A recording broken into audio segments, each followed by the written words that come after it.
This episode of This Agile Life has been brought to you by BrilliantAgile.com, providing Agile and Scrum training, consultancy, and personnel. BrilliantAgile.com. Done right, it's brilliant.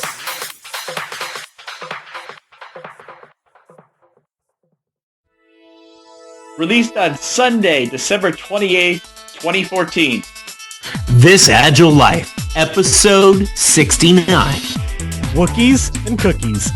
Trademarked.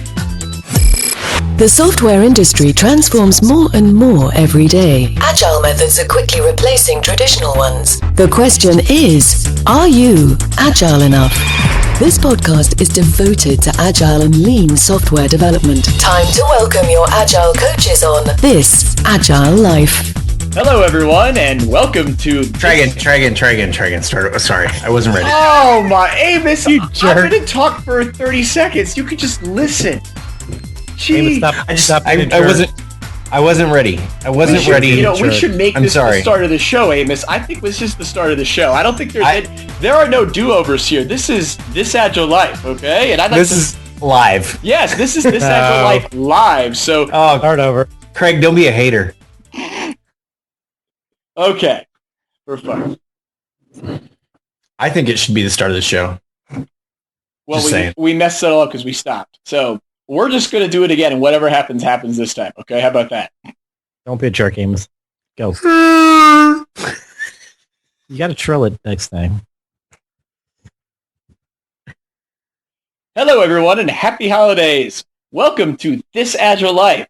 For tonight's episode, my name's Jason Tyson. I'll be your host, rather than John Sextro. And something I'll share, I appreciate everyone coming along for this journey of This Agile Life, since one thing we've been working on this year is we want to make sure that everyone involved with the This Agile Life podcast can record an episode. So tonight, I'm going to be your host, and we'll see what we get into. And the good news for all of you out there listening is I'm not alone, and I have some great colleagues who have joined us this evening to discuss a few topics. So Guess who's back?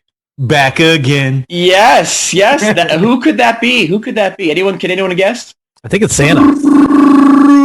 Yes. Oh, it's Chewbacca. Oh my goodness. What did we do? Yes, John's not here. We have a big budget. We hired Chewbacca to be on This Agile Life. For those of you that don't know, that is the one and only Amos King. Yes, Amos, welcome back to This Agile Life. You got a shout out for anyone tonight, Amos? Thank you. I missed you. Just you, Tice. I really missed you a lot. I missed you guys very much. And I was really happy to hear that you mentioned our lightning and thunder talks, and we got a picture of us together smiling, so everybody really knows that we don't actually hate each other. I had fun, Amos. I'll be back. We need to do that again. So I think that we should start a lightning talk meetup group where every month is just lightning talks. there's a couple of those. A great thing, just, hey, let's start the picks early in the show. John's not here, so we'll throw the format out the window. Woo! Here's a pick if you haven't checked it out. In your local market, look for a Pachakacha night. That's where people... It's called Pachakacha. You're going to have to spell that. I will. I'll put it in the show notes, and we'll mention it at the end. But it's a Japanese presentation format. It's kind of like any night talk. You do 20 slides, 20 seconds each. So it's a real quick presentation. It's a lot of fun. So the slides have to be set up to automatically advance, but it keeps you on your toes. The cool thing about Amos's event that he organized in St. Louis was most of the presenters did not use slides, which is really cool. That was interesting. It's not something I expected. Yeah. So also that Toastmasters sounds like what you're talking about too. Well, Toastmasters has Short a thing. Talk. Yeah, they have a thing called Ignite, which is a little different, but everyone's got one. But for those of you listening, I think you recognize that other voice. That is the one and only Craig Boochek. Oh yeah. So, hey, welcome We have today, Craig. lots of one and onlys tonight. Yes, All right. one and onlys. Yeah, everyone here. three one and onlys, huh? Everyone here is unique. So there is no host tonight. We're all in this together. So it's the holidays, and we all want to have a nice, jovial holiday spirit. How does that make you feel, Amos? Yay! Wonderful. I love the holidays. I just wish I lived somewhere further south. So Amos doesn't like it cold, I guess. That's right. So Just put a fire in the fireplace. oh, that sounds nice. It's So Craig, 2 times this week. you got a shout out for anyone tonight before we get started? No. Not really. Not really. Okay, that's a new thing. We're doing shout-outs here. Shout-outs. We should have talked about that. I wish you had warned us about this. Yeah, warn my brother next time. You know, I thought, Amos, a long time ago, we decided that we don't plan on this Agile Life. We like to wait until the last responsible moment. So you're finding out as we do this live. How does that sound? I love you, Tice. All right. That's fantastic. Well, for everyone out there, we thought we'd tee up a topic tonight that we started talking about as we came together here. It's Holidays 2014, and this is kind of a festive topic since So I think we should get ready to rumble on this one, Tice. Oh, really? Well, we be careful, Amos. We don't want to get a lawsuit there. I believe that's a trademark. But this goes back to incentives and rewards, and so. I'll tell a story about an experiment that I recently did in real life, and it has proven to be a little controversial, and we'll see what my colleagues here, Craig and Amos, think about it. So I work with an organization where we have we've adopted a pattern that David Anderson recommends in his Kanban book called Operations Review. And that's a meeting where teams come together and they share metrics and data about experiments that they're conducting to improve. So the whole idea of an ops review is it's designed to reinforce your teams having a culture of continuous improvement. And so what we thought we would do for fun, a challenge we always have when we have the ops review is we don't have enough time for people to present. So we thought we'd kind of ask for volunteers and say, who wants to present this month? And what we then did is people come and they listen in the audience and they give feedback and ask questions. So what we said we would do is after the presentations, we would give everyone a little secret ballot, and they could write the team down that they thought gave the most compelling presentation, and that team would be rewarded with a little pizza party. Not a big reward, not a bonus, not a day off, just a little pizza party for fun. And so, Amos, I'll ask you, is this a good idea, or is this a bad idea? So the way that you presented it earlier, I think was before the podcast was a little less good. I still don't think it's a great idea. To me, the whole carrot and stick thing is really bad. It doesn't work for raising children. It doesn't work for raising great teams. And there are other companies out there who will just present the carrot to the people that you're trying to present a carrot on a stick. And so they'll go where they can get the carrot without the stick. Okay, Craig, what about you? Well, I know that there's some ideas in the book Drive by Daniel H. Pink. Unfortunately, I own the book but have never read it. And then there's another book that talks about this topic even more called Punished by Rewards. And both of them basically make the case that carrot and stick actually aren't the best motivations. There's other things that are better at motivating people. Things like self-actualization and sort of motivation needs to come from within intrinsically instead of extrinsically. Yeah, that's right. I agree wholeheartedly. So that's where it's been interesting because I thought, we were just have to have a little bit of fun. I've already had a serious discussion with some people at work about how, well, if people sat back, they could say, okay, boy, if I put a little effort into this, I could actually win a pizza party. And they would say, there's not much value in a pizza party. So who cares? Why do we need this? And so I guess I hear that. But let me ask you this. Given that scenario, we've kind of, if anything, we want to have people listen to these presentations and be engaged. Is there another thing we could do to promote engagement of the audience as people are presenting their ideas and they want to get feedback about their improvement? I think that you reward after the fact. Without telling them that ahead of time there is going to be a reward is one way. But I guess you're trying to say how ahead of time can we encourage people to participate? And I don't think you do. I think that at the end of the first presentation, you maybe ask a few questions about the presentation, toss out candy to people who answer, or toss out some candy. And that immediately is a reward. They didn't know it ahead of time. And you're rewarding the people who are doing what you want them to, right? But maybe let's think, throw candy at people? What, are we at the zoo, Amos? That sounds like something you go to see the sea lion show at the zoo and they throw fish at the seal and it claps and spins, Do you know why they throw fish at the seal? Well, it's because it works. Yeah, but I think that's one of the best examples of carrot and stick. Then it's like, okay, then, well, let me ask you this: does that backfire? So first, first presentation is given. What if this is the thing? Because what I was thinking of was like a voting currency. So suppose people come into the meeting and you want to incentivize them to pay attention and be engaged. Maybe we think of it like a vote. So you give everyone one piece of candy and they can then throw that piece of candy at whoever they want during the session to basically provide some recognition. That's effectively the same thing we did. It's presented a lot differently, and I don't know how I feel if that would work. What do you think, Craig? I suspect that there's situations where sticks and carrots work, or sticks work and carrots work, but I don't know what those situations are. And I think it's kind of fun to, throw a little piece of candy or something that someone answers a question, or ask a question, something you want to encourage in your presentation, but, not having that expectation up front is kind of I think that the fact that it's a surprise or you weren't expecting it actually makes the reward better. Yeah, that's kind of, we've talked about that, and that's when I agree with that, that I think things could have come out differently with the experiment if we hadn't advertised up front that we were going to, have this kind of, I want to say, this drawing. But at the end, suppose you do that once, what happens if you don't continue it? Would that help to sustain innovation, or sustain motivation, or would you guys? Here's if you want to have people come to your talks, make them interesting. I mean, that's really the answer. I think that's what he was doing, was trying, because it was for the people presenting that were getting the party, right? Yeah, well, the group they support. So again, operations review. This is where the team sends some representatives to talk about their improvement.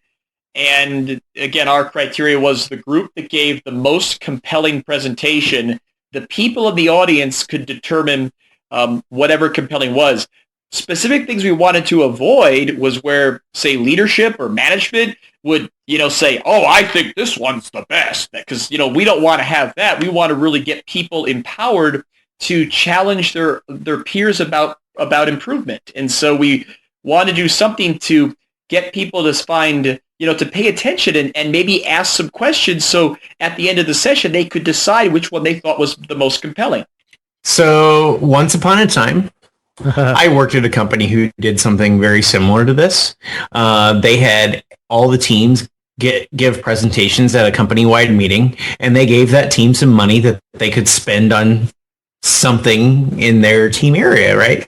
And what ended up happening is that the presentations that won, and really all the presentations, got lost in actually giving information to anyone else in the company and became more comedic entertainment, which is fantastic, and it boosted company morale, I think, but it didn't do the intention of the people up above, because they knew that they were being voted on by the crowd.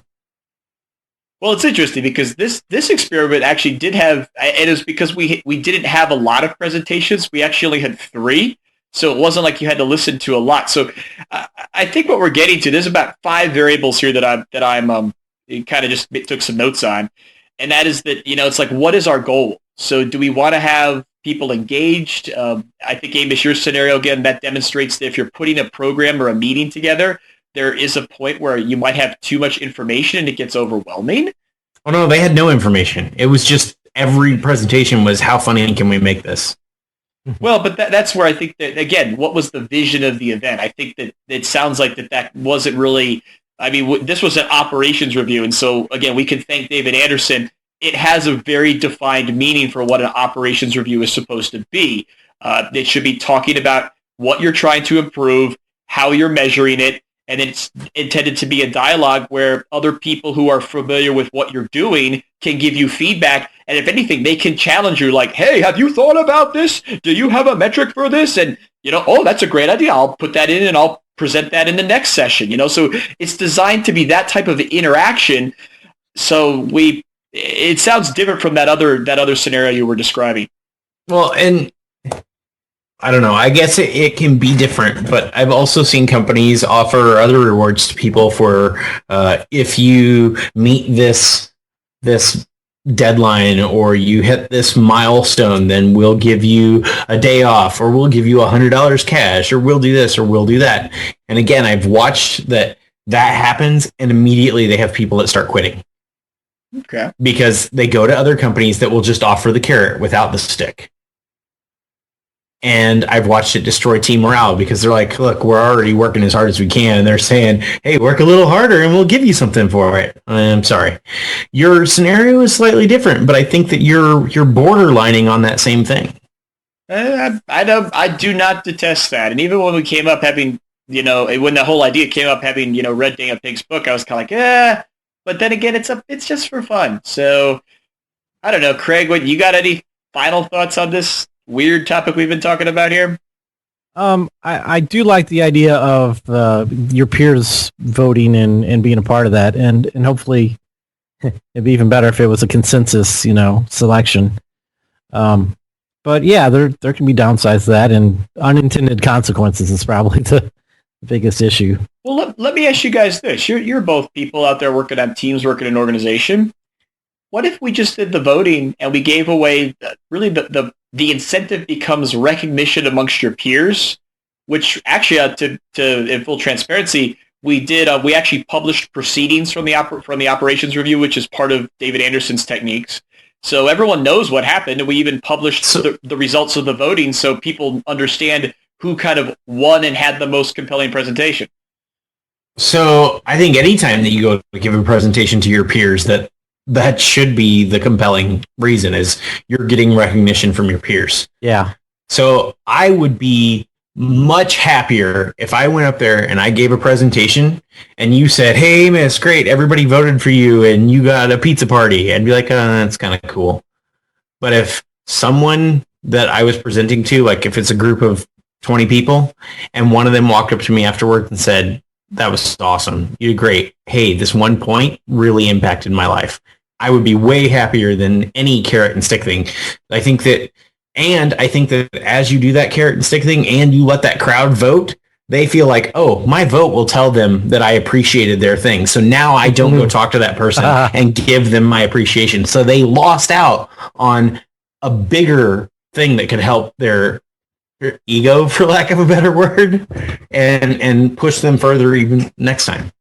So there's a couple things. One is that pizza party might have an effect, but it probably won't last as long as just someone going up to you and saying, hey, that was a great talk. Nice. That's something that stays with you longer. And the other thing is I had a company not too long ago, and we voted on bonuses, and it was over $1,000. It might have been over 2,000. I don't remember, whatever. But it was anonymous voting, and there was actually no technical limits to how many times you could vote. And so when some people won, it was like, yeah, that person deserves it. And some other people won, it's like, I'm pretty sure they gamed the system. And so it actually definitely had a negative unintended consequence. Well, and when you start having people vote for other people to get bonuses, you create animosity amongst team members.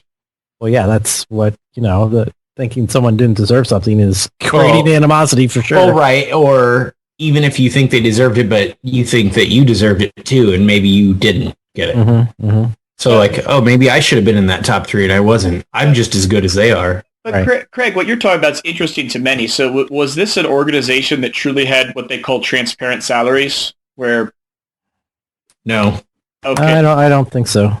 See, what I've observed is typically for those systems to work, or that type of an incentive scheme to work, it has to be fully transparent. So it's like, okay, this is the full bonus pool we can have to spend on anything.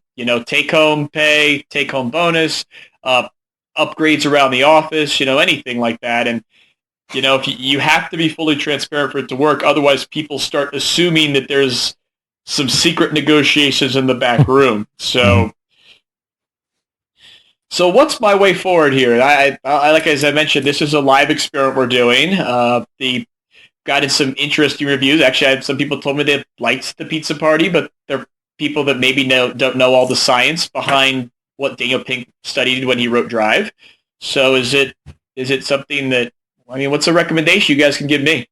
I think that you should encourage people from the audience to just go up and say thank you to the person who did it right. Well, you were at the lightning talks, and I encourage everybody to go give feedback to the people they heard talk. At one point in time, a while back, we had a similar talk night, and I had door prizes, and I had everybody vote on what talk that they thought was the best, and that's who got the door prizes. And it wasn't near as much fun. There wasn't as much talking and feedback. And I guess this is where I got the idea of your vote is your feedback. And so you don't actually give the verbal feedback. Well, and maybe at that point, even for the pizza party, it becomes Amos, to take the pattern you used at your Thunder Snow talks, where I believe the criteria was anyone who gave a talk was eligible to win a door prize. Oh, no. It was everyone who came was required to give a talk. Okay, so nonetheless, everybody gave a talk. I was slashing tires if they didn't. Well, so everyone gave a talk. As people gave a talk, Craig put their name into a Ruby script, which then at random picked winners. So right. I guess I'm struggling to say, is that not a little bit of carrot and stick? If you say, hey, by simply showing up and giving a talk, and hey, you might win. Okay. Well, no, because there was actually originally there were no door prizes originally. That's true. That was brought in by a sponsor. Yeah, but you gave them away at the heat of the moment, nonetheless. But we give away door prizes on almost every meeting. Yeah, whether you speak or not, just for showing up, you can get a prize. So there was actually a disincentive to show up, and that was the fact that if you showed up, there was the expectation that you would talk. Right, and I made that very clear ahead of time, without door prizes being listed. We had a coworker we convinced to come. He was from out of town, and he happened to be in town, and he's very shy. He did not want to talk, but he got up there. He talked for a little while, and he didn't think he did very well, and honestly, he didn't do that well. But you know what? Next time he's up there, he's going to do a little bit better. And we were proud of him to face his fears and get up there and give it a shot. And to be fair, if anybody had said, I really don't want to talk, they would have still had their name in the drawing. Everybody in that room was going to get their name in the drawing. Oh, and now see, Amos, I was going to say, you got to know your audience, because some of us, like John and myself, we can talk. We're going to show up. Yay, we get to be on the program. So you did have a 5-minute limit. Yes, which we used all of. So, but okay, so let's talk about this. We're talking about this scenario here. What's the way forward? So suppose you're out there, you're listening to this Agile Life, you're on a team, you see this carrot and stick stuff going on, some of these environments that we're describing here, even this pizza party scenario, that's your reality. What do you do? I mean, what do you do, Amos? I think that, I don't know, you just need to make sure that you're verbalizing your thanks. I think a real thank you and a sincere thank you and some good feedback will make people a lot happier than this quick gratification and carrot and stick leading you. Not only do we have people like Daniel Pink telling you in Drive not to do that, but if you read any parenting books or coaching books or anything like that, they all tell you the same thing. Carrot and stick doesn't work. It causes more problems than it helps. So I'm going to read here from the Punish by Reward synopsis. Do rewards motivate people? Yes, they motivate people to get rewards. So basically, when you set up a reward system, people are going to game the system to get the rewards. That's why anytime we set up a game, we basically have to align the rewards and you have to think about how people are going to game the system and make sure that is a positive, not a negative. Sort of like Amos's example of making stories smaller. So you don't want to, if you allow people to put points on stories and then you expect people to get faster, what will happen is people start putting more points on stories, so it looks like they're getting faster by not actually doing any work. The way that Amos likes to game the system is say every story is worth 1 point. Now you're going to end up with smaller stories. People are going to break down the stories as small as they can, and that's generally a positive thing that we want. So you're aligning the gaming of the system to what you actually wanted. I was tracking number of stories we were getting done in a week in like 2007 when I first started working with Tice. That was the thing that I started tracking shortly after I started working there. I was like, this point thing is not working. We are not being predictable. And whenever we were told to speed up, that's what we were doing. Exactly what Craig said. We just padded points. So it looked like we were going faster according to our numbers. So and hence this becomes a no estimates discussion. Right. Well, no. Well, That's not what I'm trying to do. No, yeah, it was just an example. So your question was, if carrot and stick don't work, what do work? Yeah, like, or what do you appreciate? I guess, actually my specific question was, what if you're in a carrot and stick environment, what can you do? And actually, I do have a suggestion on that for everyone. I like to say there's nothing stopping you from doing this. It's really to kind of say, I'm going to bypass the system and I'm going to lead by example. So suppose, even to going to someone like your manager or leadership to say that, okay, I see how you're choosing to incentivize us, but you know what? I'm going to go beyond that and do something like we've said here that has more lasting motivation or more enduring motivation. And, I'm just going to give you a compliment. Here's what I really appreciate about you. Or maybe I'll even also give you some constructive criticism to help you improve.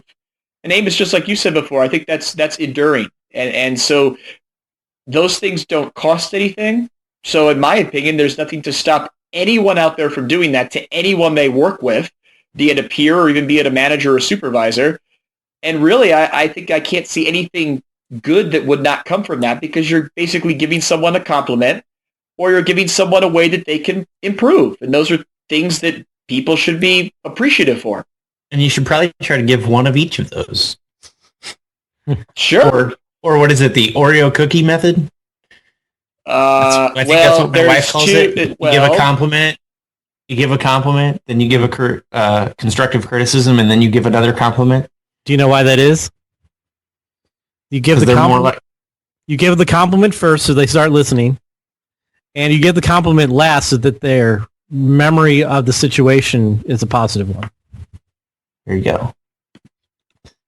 So now we've got our marching orders there, and unfortunately, the thing is, we already live in a carrot and stick society. Your salary is usually carrot and stick. There are people at your company, if you're an employee, that make more money than you, and there are people that make less money than you, and it's all carrot and stick. So whether it's transparent or not.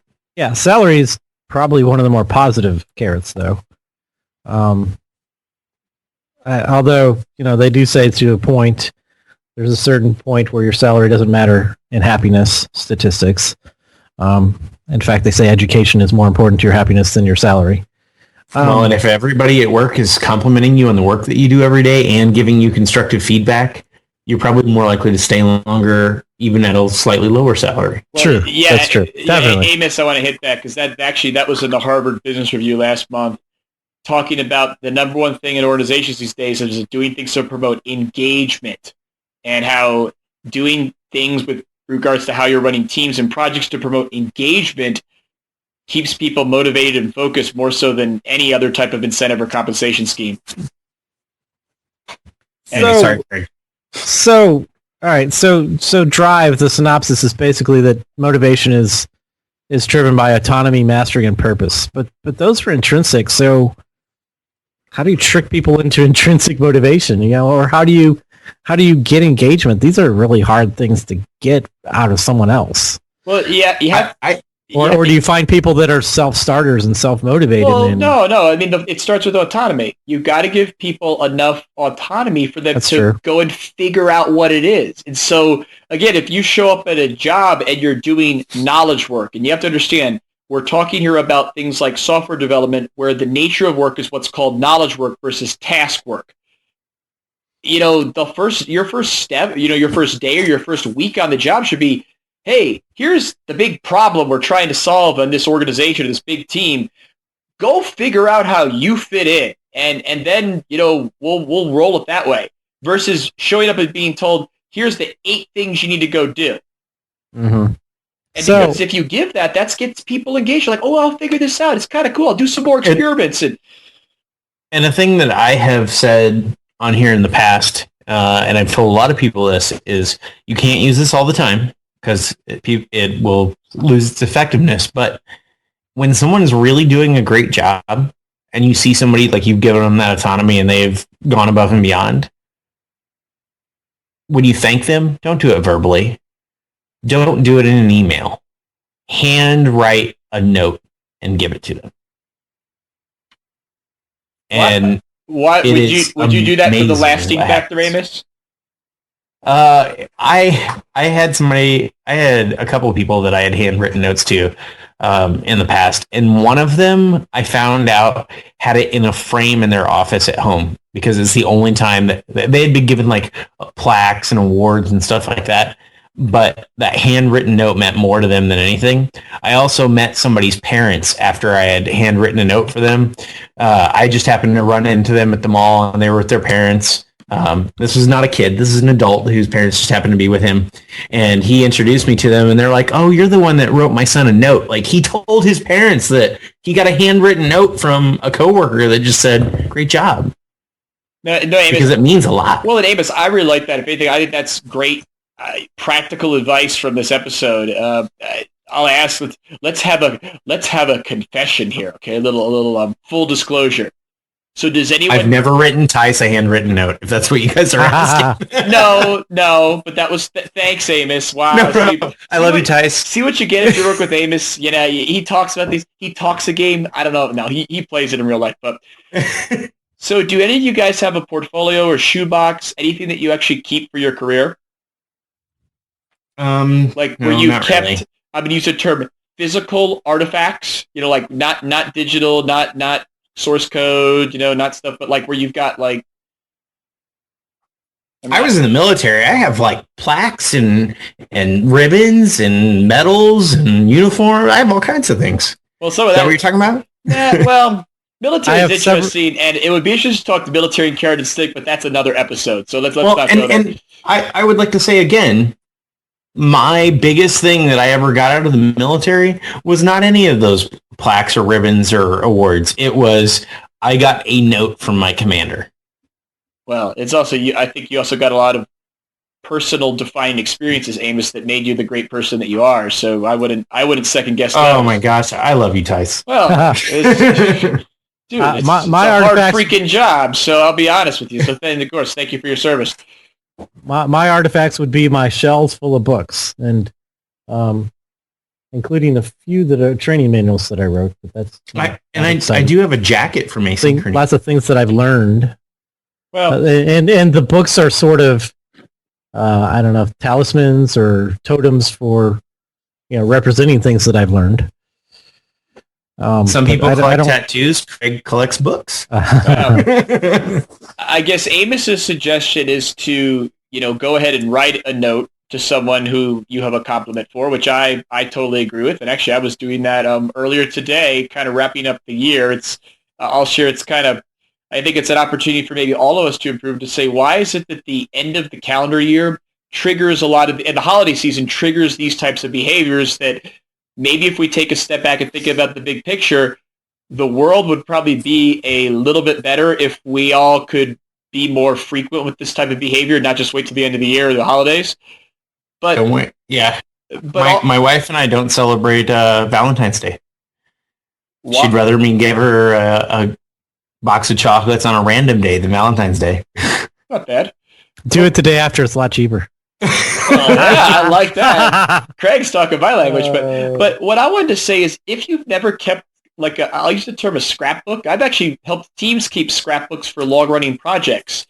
This idea of, as Amos is showing a sketchbook, create a mechanism that you can capture some of these physical artifacts and then use them to foster your own enduring motivation. So if anything, do some reflection. Go back in your portfolio 4 or 5 years and say, oh, look, here's this note from Amos when we actually worked together, and Amos thought I was actually nice. But So when you said portfolio, I was thinking like professional portfolio, like pictures of websites that I've done and stuff like that. I do and have for a few years. Sometimes I'll take a break and not do it for a while. Remember I said, I think the first thing I said was shoebox. And what did we all have shoeboxes of when we were kids, right? Like your significant others and stuff. Hey, look, here's a card someone sent me, a Valentine, so. Oh, I have baseball cards too. Baseball cards too. I don't do that. Sorry. So I got some Star Wars cards too from 1970. Ooh, nice. I keep I call it my developer's journal, and I just like jot things down. Or tonight I drew this absolutely horrific picture of what Tice was looking like to me. I just take notes at conferences. I take notes at conferences and all kinds of stuff, and I just like jot down things that I notice that are maybe causing me problems or good, and I go back in the evening and I glance at that before I end my day. So I guess that would be like my portfolio. Well, one thing Amos said, the reason I'll share, I do this, and what I just kind of naturally thought of with your statement just now was how, we started tonight talking about incentives and motivation, and literally we were creating a mechanism for, I want to say, the system to incentivize people. And realize what I would encourage everyone to think about is invest in building a system that you can motivate yourself. And that's what gets you back to purpose, autonomy, and mastery from Daniel Pink, Daniel Pink's book Drive. So, hey, number one, it's going to be different for everyone, but do some experiments with yourself and find out what works. And maybe Amos journaling works great. For me, I've got my portfolio of retrospective things. And if you ever ask my wife, we have a part of our basement that's got posters and stuff from workshops I've done for the past few years. And I finally cleaned it up a while back because it was getting out of hand. But nonetheless, have something like that. So do you do a personal retrospective? Oh, I do personal retros. I got a life coach. I got all kinds of crazy stuff like that. So yeah. So John. So we do sort of everyone sort of does a bit of a personal retrospective at the end of the year, but yeah, that should be more common than once a year.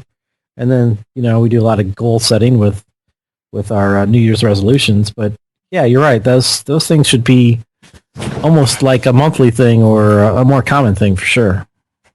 I believe that we had a president who once tried to encourage an entire nation to do this. What did John F. Kennedy say? Ask not what your country can do for you, but what you can do for your country. So figure out how to motivate yourself and to motivate the people around you. Don't wait for the management to motivate you or the people around you. It's your job. It's everyone's job. And I'm going to make another confession about writing notes. So I pulled a paper out of my notebook that I have in front of me today. And right before I left to come record this podcast, I drew a heart on a piece of paper and I wrote Amos and Kelly. Kelly's my wife. And I put forever, like this little like cheesy thing that you would like see teenagers do on a tree in a movie. And I just set it on her pillow because I knew she'd probably be in bed before I came back home. Aww.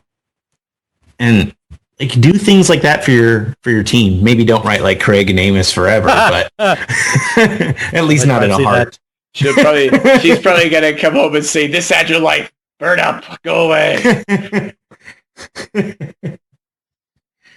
Well, I think our takeaway from all this is a couple things. It's first and foremost realize that as Amos and we kind of gelled on here at the end is to say, number one priority is for you to figure out how to foster motivation and drive within yourself and realize that as people, we are complex adaptive systems. So that's going to be different for everyone.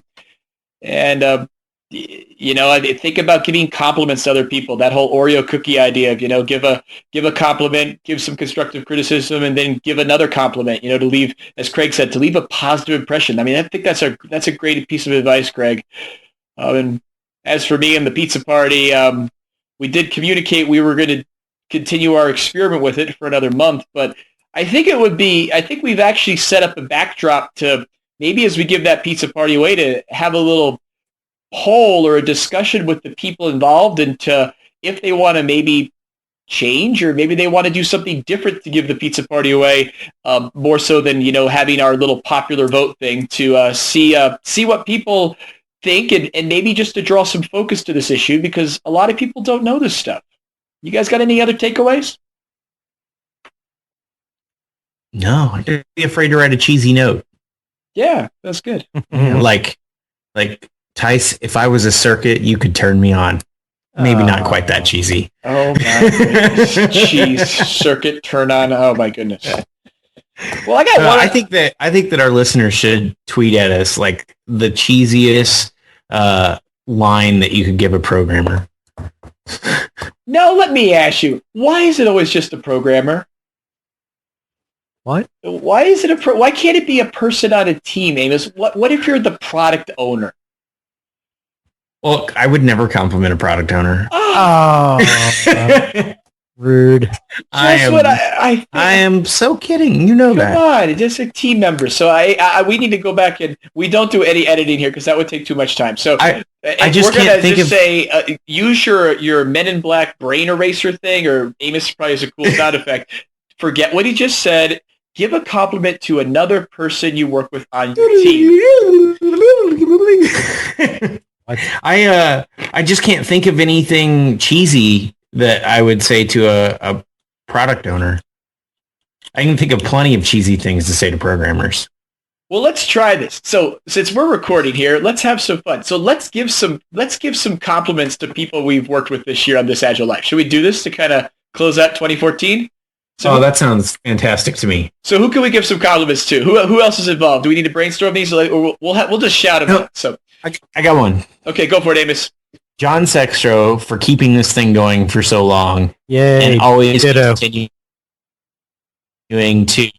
to help move us to the next level. And yes.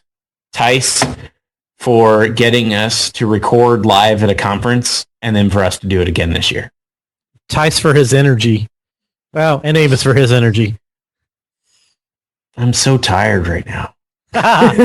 Yeah, but you're always hyper. You guys are always hyper. So that's where I have maybe a constructive comment is, Amos, are you sure that are you doing everything you can do to remain engaged in the podcast? Okay, that's bad. Right now, yes. I got a lot of things going on in my life lately that kind of halted me for a little bit. Mm-hmm. Well, so to make sure we cover, I want to give some kudos to Lee, because Lee always has that kind of, I want to say that witty personality, which, as we even talked about in recent episodes, Lee gets talked over by John and I way too much, which is not a good thing, and John and I need to work on that, so that's some constructive criticism for both of us. But, Lee gets that, he gets that one thing in there, which is and, Craig, you do this too, where it's kind of like, wait for it, then, oh, ouch. Something short and pithy. Yes. I would like to think someone that, actually Craig knows him, I was going to say that none of you know, is, and maybe he's listening. If he is, maybe he'll text me about it. But a guy named Kyle Stevens that I worked with for a little bit, he just made pairing with him was just really enjoyable, and he was always excited to learn and excited to talk about what he knew.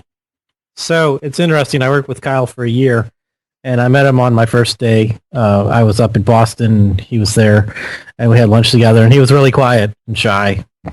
And just watching him grow over the year I worked with him, he just grew into a leader, and it was cool to watch.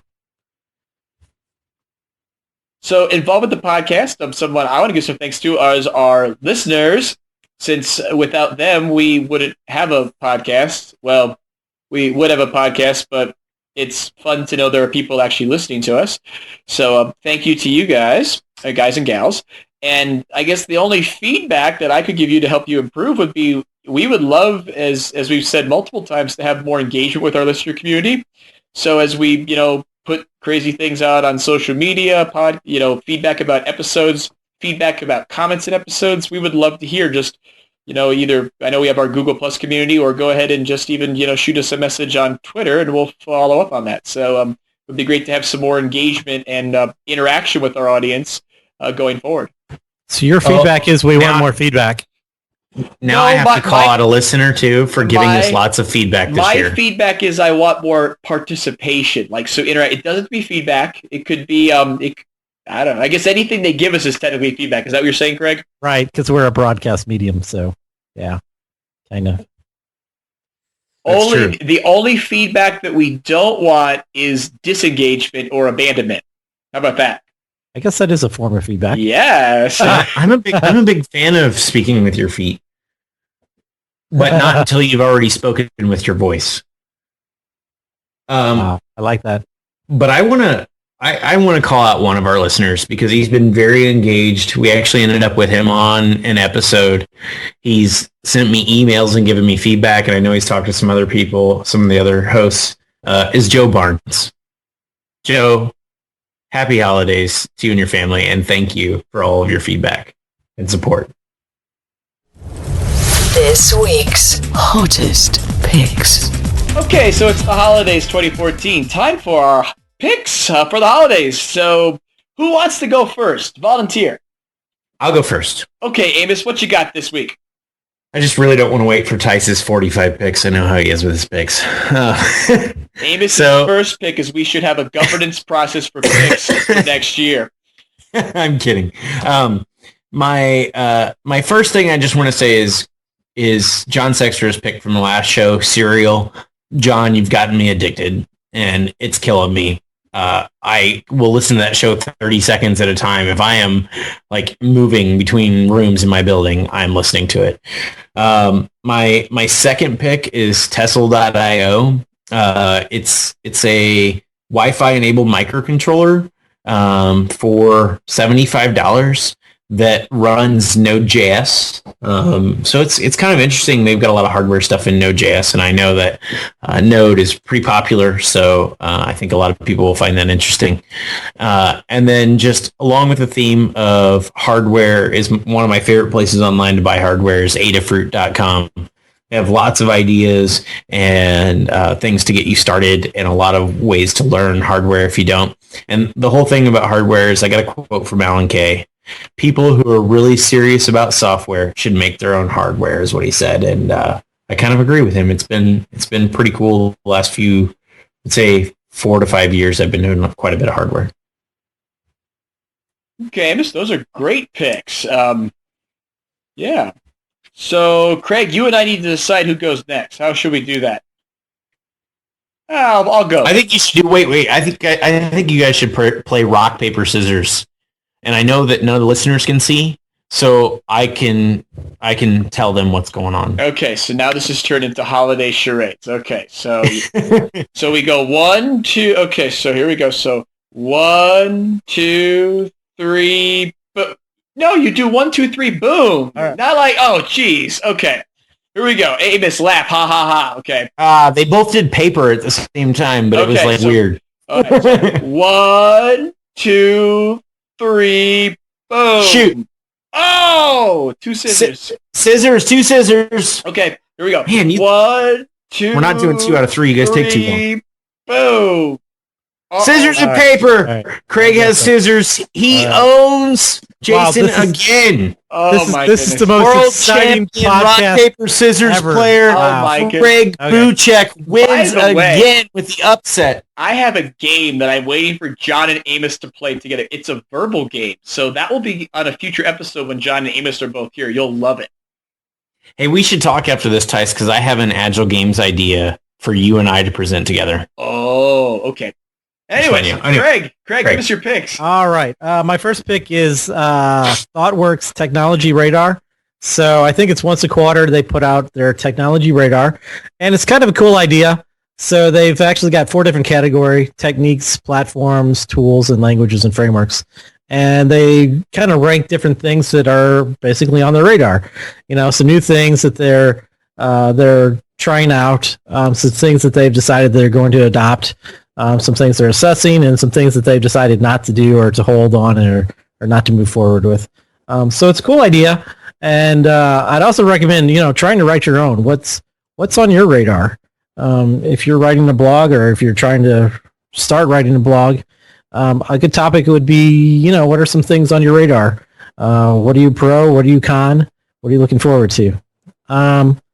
My next pick is a word that English needs to borrow from Japanese, and that word is tsundoku.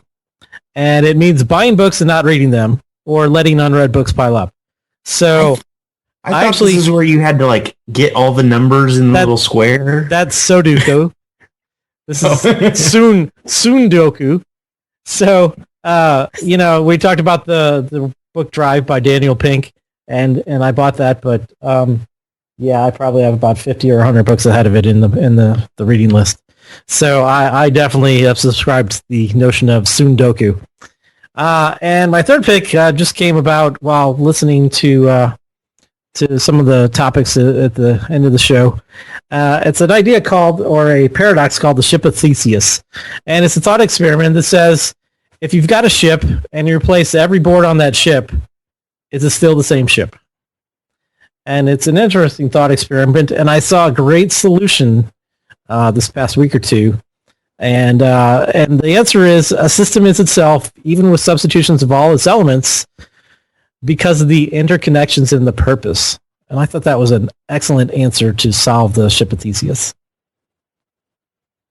Interesting. I think we're blown away. We're thinking about that, Craig, changing all the boards of the ship, and it's the same. I am. All I could think was, it depends on how fast you change all the boards of the ship. That shouldn't matter, though. Okay, so contrary to popular belief, I only have 4 picks this week. And the way this goes is I always start with a short list, but then it grows during the episode. So first and foremost is I have a pick for the animated version of the book Drive by Daniel Pink that we talked about. I think it's 13 minutes or so that you can watch on YouTube. Summarizes most of the book. Although I would still recommend picking up the book because in the back, in the appendix, it has like how to apply the book to your kids, how to apply the books to grade school, a lot of really practical applications. But definitely you can check the video out. There's no cost. It's on YouTube. So to close out our holiday game picks, I got a fun game that was actually I think it was invented at the Agile Games Conference in 2014. It's called The Power of 13. It's a collaboration game. Paul Booz published it. Paul Booz and the group that put it together at the Agile Games Conference. So we've got the link to Paul's site out there if you want to learn how to facilitate that. It's a dice game, so it's a fun game to play because the dice really get people moving around. So we talked a lot about giving feedback. So we're going to try something first time ever. We're going to play an online game with all of you, our listeners, about the podcast. It's an online visual collaboration game for the holidays. We'll do it using Luke Holman's online innovation games platform. We'll have a URL in the show notes you guys can hit. And what we want to ask you is tell us something that you've learned about Agile by listening to This Agile Life. The way it works is you'll see those little Post-it notepad on the game board just to the left of the picture. You simply go to that, you drag a Post-it note, you put it anywhere you want on the game board, and when you put it there, you'll type in a little headline and then a description, and we'll probably talk about those on a future episode, so kind of a neat thing. And last but certainly not least, we talked about Agile conferences last time a lot. I'm helping out with Agile 2015 this year. A deadline that's coming up is if you want to submit to Agile 2015 and get some feedback on your submission, you have to submit and request feedback before January 17th, 2015. After that, you can actually still submit up until February 22nd, but you're not allowed to ask for any assistance through the process. You'll simply be submitting to be evaluated. So if you want some help with your submission, your deadline's the 17th of January. So those are my picks, and I think that's all we got. So I think that's all we have time for today. So as the one and only John Sextro says, check out thisagilelife.com for these show notes and all our past episodes. And of course, thanks for listening and keep living this Agile life. This Agile Life is brought to you by a community of Agile developers and coaches aspiring to spread the word about this groundbreaking approach to software development. Join us at thisagilelife.com/community.